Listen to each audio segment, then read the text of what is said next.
na sa magkakapatid na tinawag na zombie. Ano naman kaya ito? Yan ang ating makikita sa video. Ikaw, Bea, ano pangarap mo maging? Pag nakatapos ka? Wala. Mga wala pa sila, bro. Buwawa din anak, nakalingap.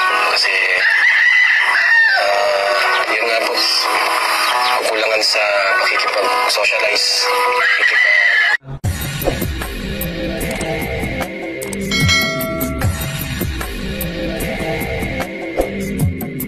Alright, what's up mga tangay, mga kalingap, mga idol, welcome back. This is my YouTube channel, Katangay PLC, sa mapagpahalang araw mga tangay. Good morning, good afternoon, at good evening. Alright, mega love shoutout sa ama ng kalingap kay Kuya Bal Santos Matubang. Kung hindi ka pa subscribe natin ang YouTube channel niya, like and share natin ang doon skip at sa mga premier live updates. At kay atin na, kung hindi ka pa nakasubscribe, isubscribe natin, panoorin natin, like and share natin ang doon skip. At kay Kalingap Prab, subscribe natin, panoorin natin mga vlogs, charity ni Kalingap Prab, like and share natin ang doon skip ads. At dito tayo magreaksyon nga sa tatlong mga patid na tinatawag na zombie sa vlog ni Kalingap Prab.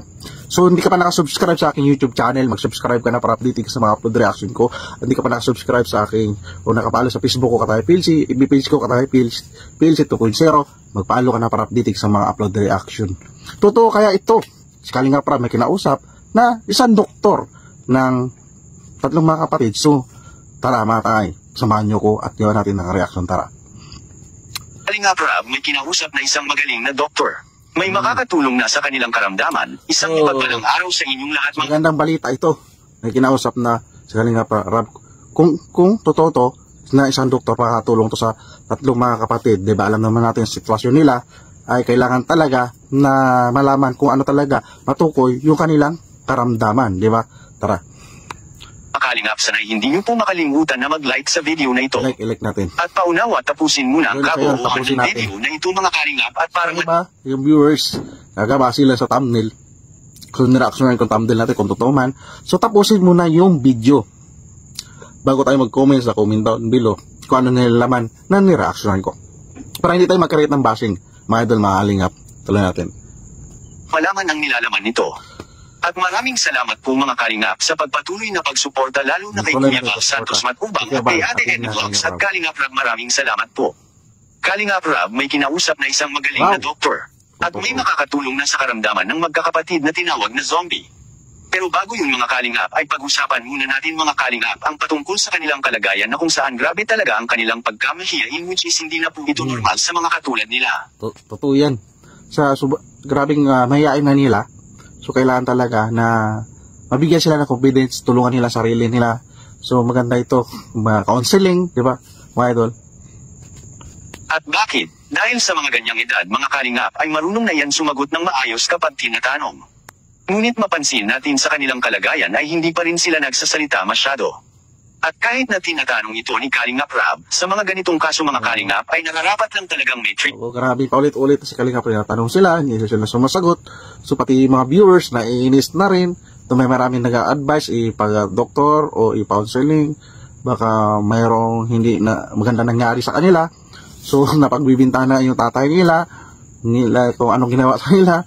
So wala rin makasagot niyan. So makasagot niyan yung nanay nila, dapat magsabi ng totoo ba, ano ba nangyari sa tatlong na anak niya na babae na tinatawag na zombie. So gatanong ni Kalingap Prab yung nanay nila na kapag wala sila Kalingap Prab, kung sila lang, nag-uusap naman sila. So sana magka-operate yung tatlong magkapatid na to, kung magsalita sila, kung nahiya sila, diba? Tuloy natin. Treatment sa kanilang magkakapatid at para malimutan nila ang kanilang mapait na karanasan. Sa ating napag-alaman mga Kalingap ay sa mga ganitong kalagayan nararapat itong ilalabas at ipasyal sa mga masasayang lugar. Mga dalaga na sila, mga dalaga. Maganda pa, maganda. So, pangarap ni Kalingap Prab, ayaw ni Kalingap Prab, last vlog ni Kalingap Prab, ayaw ni Kalingap Prab i-als. Gusto ni Kalingap Prab sa normal na may makasabayan, makasing edad nila, makakausap nila, para masanay sila, sabi nga ni Kalingap Prab, kapag mag-aaral sila. So, kung hindi nila tuluan sa sarili nila na magkausap sa mga kaedad o ano, so para mawala ba yung nila pagkamayain, diba? At sa mga maraming tao, which is nakakatulong ito para sa kanila at para maka-adopt sila sa mga nangyayari sa labas. Maka-adopt. Posible talaga na ang pinakapananggalingan kaya sila nagkaganito na hindi makipag-usap. dahil nawawala na sila ng pagtitiwala sa mga nakakaharap nila ng mga tao. At nangyari ito dahil sa mapait na nararanasan nilang magkakapatid, which is ang pangbubuli. For sure mga kalingap nakaranas ang mga batang ito na mahigpit na pambubuli, kaya nagkaganyan sila ngayon, at may nagbigay advice rin mga kalingap na sana mapatingin sila sa isang magaling na doktor at para matukoy at malaman kung ano ang kanilang tunay na karamdaman ngayon, at sa kabilang dako naman mga kalingap, may makakatulong na sa magkakapatid na tinawag na zombie. Ano naman kaya ito? Yan ang ating makikita sa video. Ikaw, Bea, anong pangarap mo maging? O nakatapos ka? Wala. Mga wala pa sila, bro. Wawa din mga kalingap. Kasi, yun nga po, kukulangan sa pakikipag-socialize, kapwa. Si Chris. Ikaw, Chris, anong pangarap mo, Chris? Tama, si Kalinga Prab. Nawa dito si Kalinga Prab sa tatlong mga kapatid na babae pa man. Tapos, kulang sa pag-socialize o pag-usap o pagpintuhan kung ano man, di ba? Yung pangarap nila.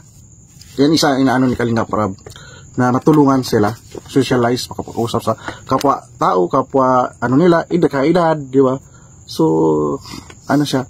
Ano talaga, ano si Kalinga Prab na alala dito sa tatlong magkakapatid na ito na simulat pag-start na vlog. Kalinga Prab, walang pagbabago, walang kinakausap nila. Kalinga Prab, hindi nagasalita. Diba? Tuloy natin. Ano pangarap mo? Pag ikaw ay nakapagtapos, kalingap mo? Sige, total. Kalinga Prab, tatanong kung ano pangarap nila. Anong kurso o papagtapos. So, kailangan talaga ito bigyan ng ano talaga tulong, makapag-aral. So, ano naman, mga babae pa man sila, di ba? Kaya doon makalingap.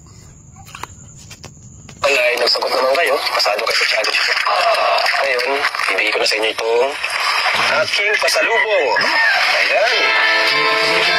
So, ang unang na-reactionan ko ay nahuli na pala ito. Yung cellphone pala. Para masanay sila. So, maganda ito. Para masanay sila na kita naman nila environment sa social media. So, na-reaction ko na ito mga idol, mga kalingap. So, regaluan sila ni Kalinga Prab ng tag-isang cellphone. Bali, 3 sila. So, malaking tulong to sa kanila na malibang. Diba, malibang. Dahil parang napag-iwanan na sila, wala silang cellphone, wala silang friends na barkada. Sana mapag-barkada sila sa kapitbahay nila, di ba? Para may confidence sila, di ba? Tuloy natin. Siyempre, sa pangalan ito isa. Yun. Ayan. Chris, dahil ikaw ang ulang sumagot. Ito, Chris, para sa'yo, Chris. Sige, Chris, ka pa. Ano siya, naintindihan niya, na-copyright kay Kalinga Prab. So, una siya binigyan ng cellphone. Kita natin, yung saya sa mukha ni Chris, di ba? Ganyang edad ay pangarap magkaroon ng cellphone. Oh, sige na. Nagsagot. Sana natin. Ito ay isang cellphone. O, diba? Para dito ay... O, ayan. Ayan, o. May cellphone pa pa.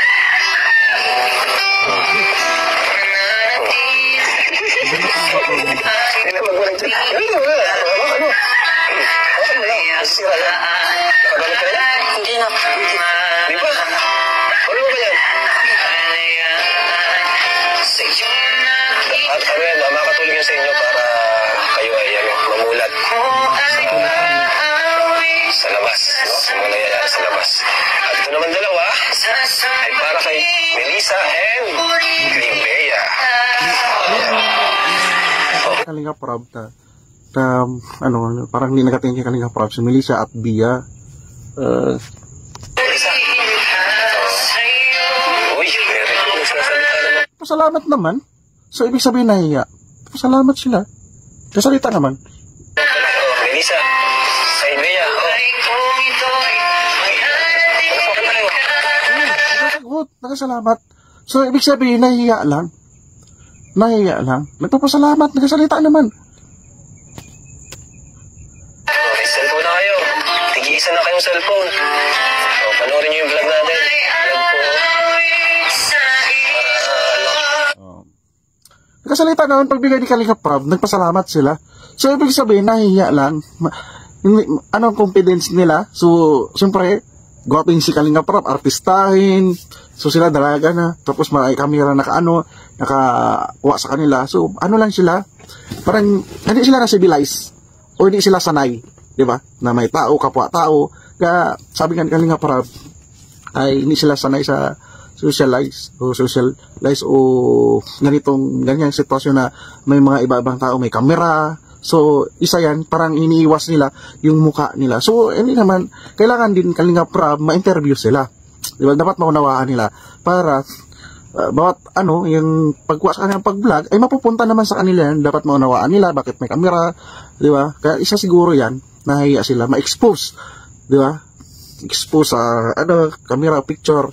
So, nagkasalita, pasalamat naman, na makalang naman, mga tayo. Kaya natuwa doon si Kalinga Prab. So, malaking bagay yung cellphone na yan, mga idol.